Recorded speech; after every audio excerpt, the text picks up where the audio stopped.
మనం ఎన్నో ప్రదేశాల్లో శివాలయాలను దర్శనం చేసుకొని ఉన్నాం. ప్రతి దేవాలయంలో మనకి స్వామిని లింగ రూపంలో దర్శనం చేసుకునే వాళ్ళం. Welcome back to Viharis world. ఈరోజు మనం చూడబోయే టెంపుల్ యనమదూరు అనే గ్రామంలో ఉన్న శివాలయం టెంపుల్.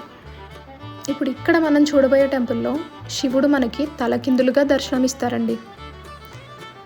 ఈ ఆలయాన్ని దక్షిణ కాశీగా కూడా ప్రసిద్ధి చెందింది. శ్రీ శక్తీశ్వర స్వామి ఆలయం. ఈ టెంపుల్ మనకి చాళుక్యుల కాలం నుండి ఉండేదని చెప్తూ ఉంటారు. చరిత్ర ప్రకారం ఈ దేవాలయం పంచారామ దేవాలయాల కన్నా ప్రాచీనమైనదంటండి.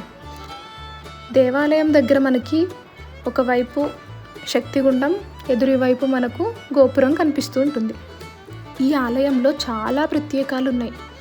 ఈ ఆలయంలో స్వామివారు తలకిందులుగా దర్శనమిస్తారు. పక్కనే పార్వతీదేవి బాలింతగా 3 నెలల కుమారస్వామిని ఒడిలో పెట్టుకొని కుటుంబ సమేతంగా ఒక పీఠంపై కొలువుదీరారు. ఇప్పుడు చూస్తున్నారు కదండి మీరు ఫోటోలో, అలానే మనకి గర్భగుడిలో శివయ్య పార్వతి మనకి దర్శనమిస్తారు. ఈ టెంపుల్ హిస్టరీ ప్రకారం పూర్వకాలంలో ఈ ప్రాంతం దండకారణ్యంగా ఉండేదంట. మునులు తపస్సు చేస్తూ ఉండేవారంట. ఆ సమయంలో ఒక రాక్షసుడు ఈ మునుల తపస్సుని భంగం కలిగించేవారంట. ఆ రాక్షసుడిని సంహరించడం ఎవరి తరం కాలేకపోయింది. అప్పుడు యముడి సహాయం కూడా తీసుకున్నారంట. ఆయన వల్ల కూడా కాలేదు.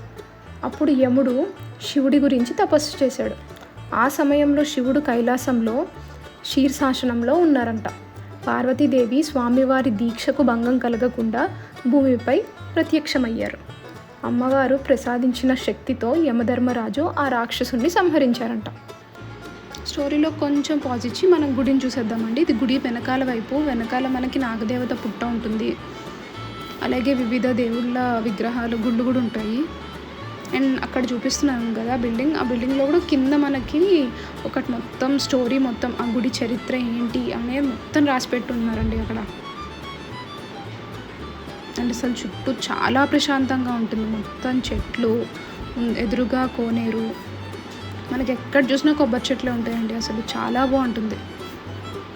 ఇది వేరే వైపు నుంచి ఎంట్రన్స్ అండి. నవగ్రహాలు ఉంటాయి అండ్ ఆపోజిట్లో మనకి గుడి ఉంటుంది. పక్కనే మనకి గుడి ఉంటుంది అనమాట. అది ఇప్పుడు చూస్తున్నారు కదా, అది మనకి మెయిన్ గర్భగుడి.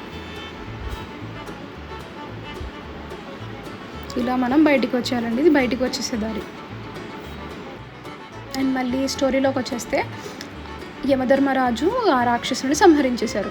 ఆ సంహరించేసిన తర్వాత యమధర్మరాజు పార్వతీదేవితో అన్నారంట, తన పేరు మీద ఏ దేవాలయం లేదు, భూమి మీద ఏ గుర్తింపు లేదు అని చెప్పారంట. అప్పుడు పార్వతీదేవి వారి కోరికను మన్నించి యమధర్మరాజు తపస్సుకి మెచ్చి కుటుంబ సమేతంగా ఇక్కడ కొలువు తీరుతామని చెప్పారంట పార్వతీ అమ్మ.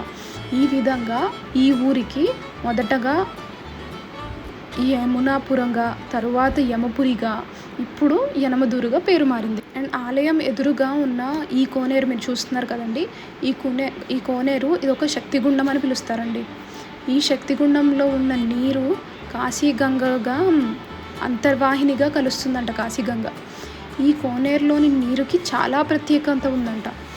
ఈ కోనేరులో ఉన్న నీరుని తీసుకొని వెళ్ళే మనకి స్వామివారి ప్రసాదం చేస్తారంట. అప్పుడే ఆ స్వామివారి ప్రసాదం ఉడుకుతుందంట, లేకపోతే అది ఉడకదంట. అసలు ఇంతకుముందు ఆల్రెడీ అలా ట్రై చేశారు కూడా అంట, అది అసలు ఉడకలేదంట. అప్పుడు ఈ కోనేరులోంచి నీరు తీసుకెళ్తేనే అది ఉడికిందంట ప్రసాదం.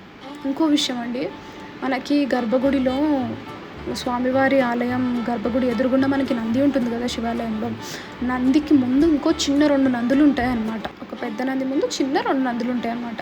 అది పూర్వకాలంలో ఈ నందులను సుఖప్రసవం కోసం వారి ఇంటి వైపు తిప్పేవారంట. ఇదే అండి మన గుడి చరిత్ర. సో ఈ గుడి ఎక్కడ ఉందా అని మీరు రూట్ చూస్తుంటే అర్థమైపోయి ఉంటుంది కదా. ఇది మన పశ్చిమ గోదావరి జిల్లాలో భీమవరంకి దగ్గరలో ఉందండి. భీమవరం నుంచి ఒక 5 కిలోమీటర్ దూరంలోనే ఉందండి యనమదూరు అనే గ్రామంలో. అండ్ టెంపుల్ టైమింగ్స్ వచ్చేసి మార్నింగ్ 5 to 12 అండ్ మళ్ళీ ఈవినింగ్ 4 to 8 PM వరకు ఉందండి.